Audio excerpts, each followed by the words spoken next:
Hi, I'm Gail, and this is part 5 of how to install self actualization and self love. And this part is all about making your own happiness a priority every single day for as much of the day as you can. And that may sound a little funny to some of you, but um, it's a very important part of the process.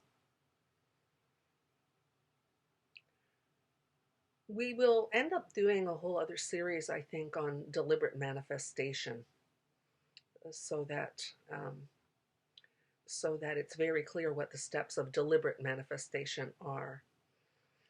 But we are always manifesting all day long. We do that with our thoughts, and we do that with our energies as well. And both the thoughts and the law of attraction kick in and bring into us experiences and people and things um, that match those thoughts and that match those energies. When The Secret came out a long time ago, they essentially said that there was a formula for deliberately manifesting. And in a way, there kind of is. Um, but The Secret was controversial, it turned out to be, because it ended up focusing on things, on, manifesting a new car or a new house or things like that, primarily, not exclusively, but there was a lot of emphasis on things. And so it received a lot of criticism. There were also a few missing really important pieces to the whole thought process behind The Secret. And things have changed. More people have a better understanding of how that whole process works. And certainly Mike Dooley is one of those people who's understood an awful lot about the whole deliberate manifestation process and gone on to do that. The other one, of course, is Esther Hicks, who channels Abraham and who has lots of information about how to deliberately manifest. And it's about really listening to what they have to say and then putting it into practice and seeing if it works for you. But one is manifesting all the time. We think all the time. Our energy is giving off our frequency all the time. And so manifesting is happening all the time. It's how we actually create our realities. And there are steps to deliberately manifesting, as there kind of are to manifesting generally. But if you're trying to do it deliberately, some people will tell you, that you have to be clear about what it is that you're trying to manifest, that you need to visualize, that you need to emote, that you need to detach from the outcome, that you need to allow it, and so on. And they will describe all of those various steps to you. And it's true, each one of those steps is really important for a whole variety of reasons. One thing that hasn't always been made very clear, but which Esther Hicks, when she channels Abraham, makes very clear, is that, especially when it comes to the allowing part at the end of the process, that we've been given our emotional guidance systems for a whole variety of reasons, but one of the really important ones is to let us know when we are and when we're not on track for allowing our manifestations to come towards us.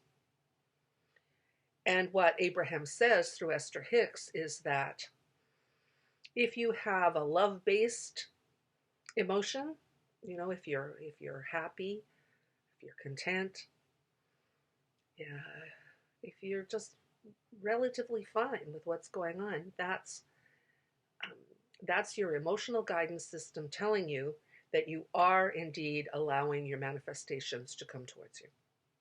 And the opposite is true. So that if you are experiencing fear-based emotions, so you're sad, you're angry, you're frustrated, you're depressed, that's your emotional guidance system telling you that you are not allowing your manifestations to come towards you. You're actually in resistance for a variety of reasons. Now, this can get a little complex because one does have to feel their emotions. That's a really important thing to do. If you start swallowing those negative things instead of letting them out, we know that can all cause problems. So this isn't about not feeling your feelings. It really isn't. What it is, it's about just being aware of how you're feeling, kind of accessing your observer. And I think we may have to do a whole session on the observer as well. I can see that the videos are starting to line up a little bit, but we'll do one thing at a time. If you can access your observer, which essentially is your higher self observing your personality, and many people can do that, and for many other people that's challenging, so we'll talk about that in another video. The point is, it's important to feel what you feel. And I know as we go along in this process, in the next video, we'll be talking about how there's healing that goes on. Because as you get rid of your childhood wounds, you will also get rid of the symptoms of those wounds that have been blocked in your body. And those will start to elicit. And so it's important that you feel those and that you allow them to leave. So this gets somewhat complex in here. But here's the bottom line. For this phase, the thing you need to know is that when you feel happy, you're allowing, and when you feel sad, you're not. So if you feel sad for a particular reason that you're letting go of healing, of course you have to feel sad. But we don't want you to stay there endlessly. We really don't. We want you to be aware of the energy in which you immerse yourself and how it makes you feel and how it affects your own energy. So, by living your life and making your own happiness a priority every day, across the day, for as much as you can, understanding that you may have to go to work and you may have to look after people and you've got dishes to do and all the rest of it, that's okay. We'll talk about those things too. Is that we want you to make yourself as happy as you can, as much of the time as you can, for the simple reason that it makes you happy, of course, but also that it's a way for you to manage your emotions. You know, your guidance system, if you tell your guidance system, I'm going to do things that make me happy, I'm going to manage myself so that I'm happy as much of the time as I possibly can be, all that's doing is telling the universe, allow, allow, allow. Go ahead and bring in as much love as you want to me. That's what that's doing. And so you can see how each one of these parts is a piece in the jigsaw puzzle, or the metaphor I prefer to use is the threads, the warp and the weft in a tapestry. And you need all of them. You need all of them to work in order to create this amazing new life that is going to be based primarily on your self-actualization by loving yourself. Not selfishness, but self-love, installing love inside you where there used to be the energy of unhappiness, of wounds, of rejection, of abandonment, of other things that hurt you. You've deleted them. You're installing new messages of hope and love and wonderfulness that is the real essence of who you are. And then by living your day this way, allowing yourself to do the things that make you happy, you're actually saying to the universe, I love myself so much that I'm going to allow myself to experience all this pleasure. So what does that look like? Well, it's going to look different for every person because you all have different passions. You know, I mean, and if you have trouble remembering what you love to do, and you know, that's not an unusual thing. A lot of people, when asked, what is it that you love to do? They kind of can't remember. It's been a long time since they've allowed themselves to do it. That's not the case with everybody. There's lots of times you can think, oh my God, I love music and I love playing my guitar, but I never do it. Or I love to paint, but I'm not so great and so I don't do it. You know the kind of things you say to yourself. Or I love to read, but I'm too busy to do it. whatever that is, whatever that is. So if you're having trouble remembering what those things are, and one of the things I suggest is that you go back and you remember what you loved to do when you were 8. You know, did you draw a lot? Did you like to dance? Did you like to sing? Did you listen to the radio? Did you love giggling with your friends? Did you like to go bicycling? Did you love to sit on a swing and swing? Did you love reading the dictionary? Did you love being a theater buff? Did you love tinkering with things? Was physics the thing that you loved? Were you always trying to figure things out? Were you always inventing other things?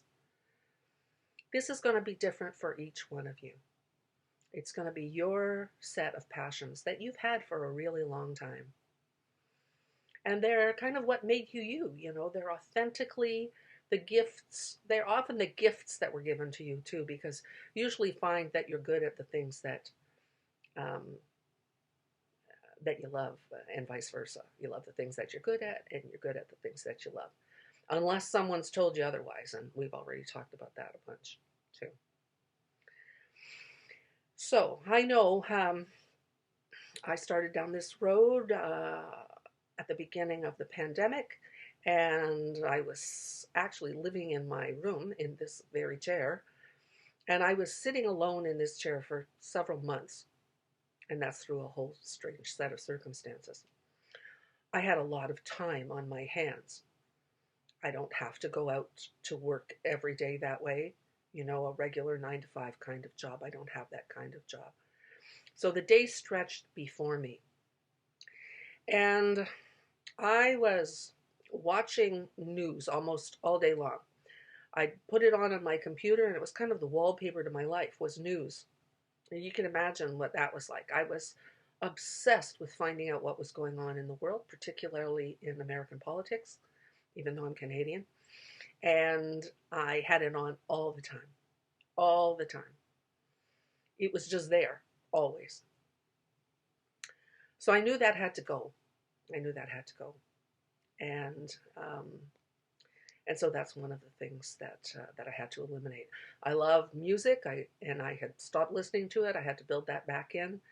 I love to go for walks, and um, I couldn't actually do that. So I had to find another way to give me the same sensation as walking. And I started dancing again alone in my kitchen, which made a really big difference. I also did a lot of creative things, a lot of writing, a lot of painting, and I started doing crazy quilts and embellishing them with seed beads, making Christmas gifts. I also made a few books for people. Creative things are a really great way to go, for sure. So I'm almost out of battery, so I'm going to stop again for now. The next time, we're going to talk a little bit more about this, I think. But we're also going to talk about what happens when all of these emotions, these blocked emotions, start wanting to come out. Because that can feel quite heavy duty, and you need to know about that because that's all part of the healing process. The last thing I want to say about part 5 here about happiness is that it's really important also to be in the present. You know, when you have to do your dishes, which are kind of sand in the space of things, if you can be present and enjoy it as much as you can while you're doing it, that can be really helpful as well, to just try to stay out of resistance as much as you can. So, because there's that story about, you know, if you try to put the sand in first in a jar, and then you try to put in the bigger pebbles and the bigger pebbles, and then finally the rocks, there isn't room for the rocks. You really have to put the rocks in first, and then the next big pebbles, and then the next big pebbles. And then when you do the sand, it trickles down and fills in all the spaces. It's the same with life. If you make a priority of cleaning your kitchen to the detriment of everything else, there's a chance you may never get to those other things. So I'm not suggesting you don't do your dishes. What I'm suggesting you do is that you keep them in priority about what has to be done in your life. And your happiness has to be number one. Okay, that's it for this time. And next time we'll talk about emotions coming out of you and what that feels like, because it's part of the whole process. I love you a ton, And I wish you well. And soon we'll be talking about the workshops where if you want coaching to do it all, we certainly will do that with you. Okay. Bye. I love you. Be well.